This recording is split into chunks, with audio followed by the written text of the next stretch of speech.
team, we walk away like unbelievably blessed. It's holy ground there. So San Diego Rescue Mission is, their mission is to lovingly address the needs of men, women, and children experiencing homelessness by sharing the good news of salvation and providing a holistic approach to rehabilitation and recovery. They have a 30-day shelter in National City and another soon to open in Vista.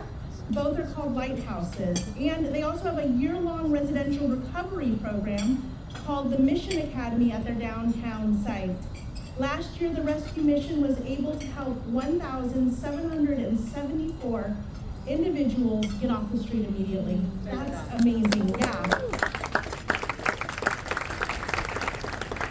They saw 331 people end their homelessness permanently, 331.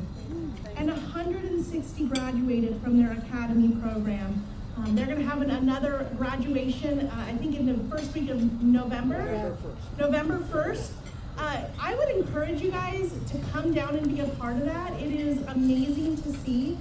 So tonight we're going to get to hear the story, Karen's story, one of their students that went through the program. Would you guys welcome Karen?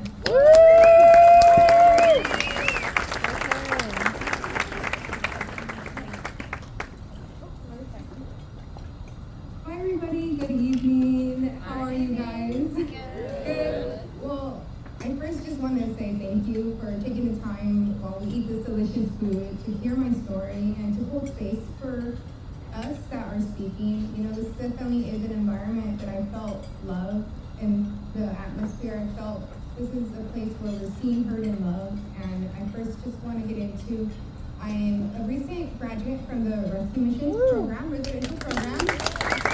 I was there with my 2 daughters. I am a single mom. I have my oldest daughter who's 9, and I have my youngest daughter who's 7. And I just want to start off saying that transparently, the things that I went through in my life and that led me to be at a homeless shelter on New Year's Day. Imagine spending New Year's Eve at a homeless shelter with your kids. You know, the devastation and the shame that I felt internally and trying to find a way to protect my kids from that, because I knew from the beginning, before experiencing that chapter in my life, there's already so much heavy stigma and negative stereotypes with people that are in now I've learned unhoused, you know, and it was really hard. And I want to share how I found a creative way to tell them about this chapter that we were gonna grace together. I termed it as sleepovers. So I told my daughters that we're just gonna have a number of sleepovers here until God prepares a home for us.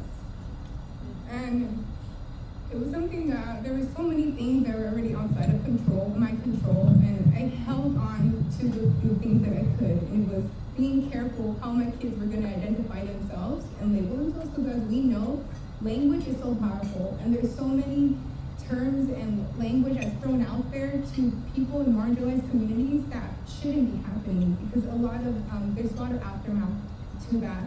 And what led my family and I to that place was I was in a 8 to 9 year cycle of different abusive relationships that ended up in being a victim of a police report. And it wasn't until my 3rd and final one, it was in December 2023, where the police officers were called out. It happened in a public setting, that it hit me that if I didn't stop, or if there wasn't any drastic change, my daughters may most likely normalize this and walk through the same path that I was showing them. Because if I'm being very honest, I didn't desire enough change for myself, because it kept happening. But when I shifted my perspective to think that this can be something that my daughters may normalize, a fire sparked in me, and I didn't want this to happen for them. And this is something where I started when I read the rescue mission, I was healing not only for myself, but for every generation that was going to come after me. Those doors that I've opened, unhealthy relationships, getting less than the bare minimum, not loving myself, all these were doors that I was doing the work at the rescue mission, closing and showing my daughters differently. And I went through and gone through, or I'm amazed that I'm even here to speak to you guys and I made it out. Because to be honest, it should have taken me out. I shouldn't be here to tell you that I succeeded, and if it wasn't for the grace and power of God and coming to meet me where I'm at, and then there's people here on earth, which are you guys, that are part of many organizations that love on us. You guys don't ask us to change where we're at, but you meet us where we're at, and just to love on us unconditionally is what's so transformative.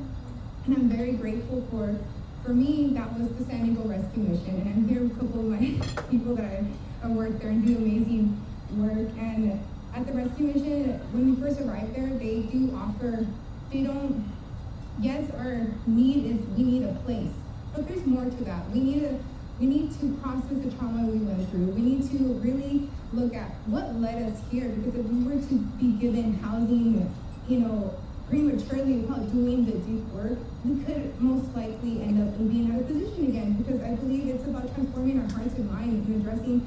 It could be some of my fellow students, struggled with addiction, alcohol. For me, that wasn't my case. It was my path was destructive relationships, but there was a root to all this.